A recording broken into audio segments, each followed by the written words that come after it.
Wag. Bakit wag? Dahil hiwalay na tayo, Fernando Jose. Hindi na tayo mag-asawa. Yun ba talaga ang dahilan? O yung Alex na yan? Sisimulan na naman ba natin to? Ilang beses ko bang sasabihin sa'yo na wala kaming relasyon ni Alex? Bakit mo ba ako ginagawang tanga ka, Rosalinda? Paulit-ulit na lang. Hindi ako bulan. Nakikita ko mga nangyayari. Isipin mo kung anong gusto mong isipin. Wala na akong control doon.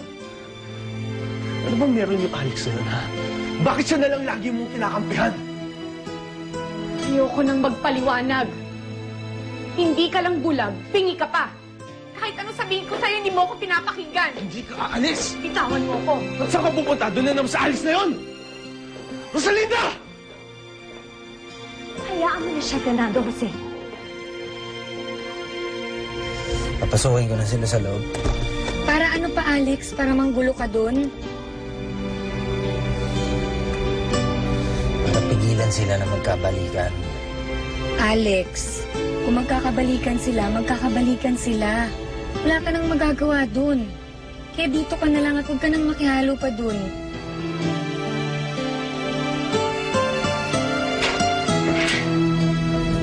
Rosalinda.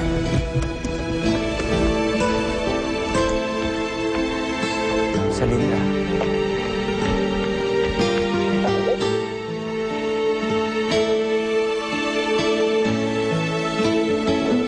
Ang sakit, Alex. Ang sakit.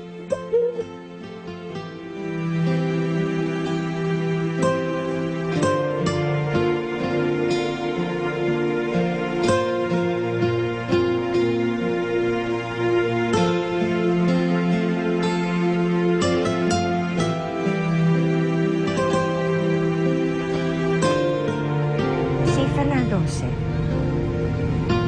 may ibang mahal si Rosalinda. At hindi na ikaw yun.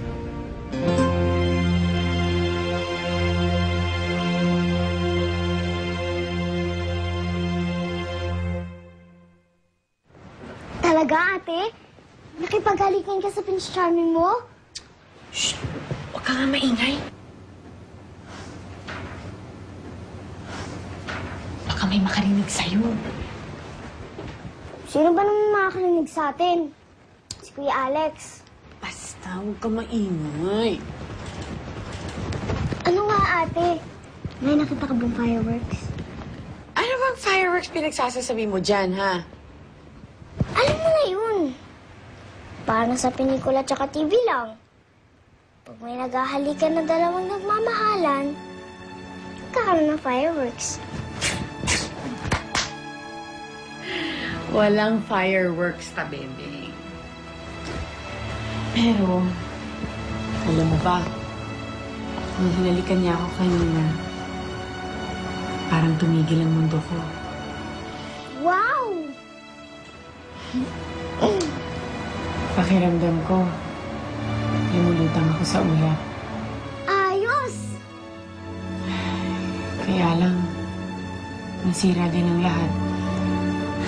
Nagsiselos na naman si Fernando si kay Alex. Pambihira! Pambihira talagang pagsiselos ng Prince Charming mo. Sayang! Nandun eh! Magkita tayo mamaya sa labas. May papagawa ulit ako sa'yo. Sino kaya kausap niyo? Ano kaya yung pagagawa niya? Ayoko na talaga, pare. Suko na ako kay Rosalinda. I want to move on. Good pare. Dapat matagal mo nang ginawa yun. Kaya lang, ang hirap niyang gawin. Gusto mo, mag-ibang bansa ka na lang muna. Punta ka sa London. Pare, doon, oo. Di ba may bahay ka doon? Sama mo si Erica. Kung gusto mong makalimutan ng isang tao, hindi, huwag kang magpakita sa kanya. Para tuloy mo siya makalimutan. Pare, ito na lang ang paraan. Para makalimutan mo si Rosalinda.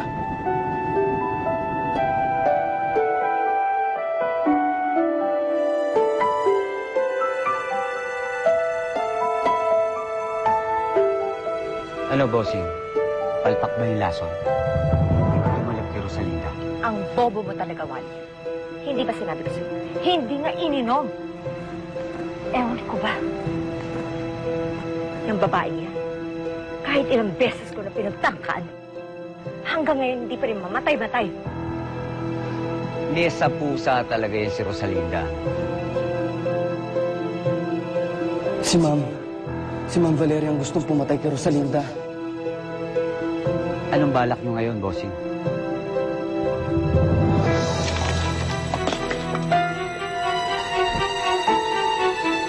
Ano yun? Mukhang may nakikinig sa atin. Cans. Sino yan? Lumabas ka. Diyos ko, iligtas niyo po ako. Sino yan? Lumabas ka sabi eh. Hindi ako magagalit.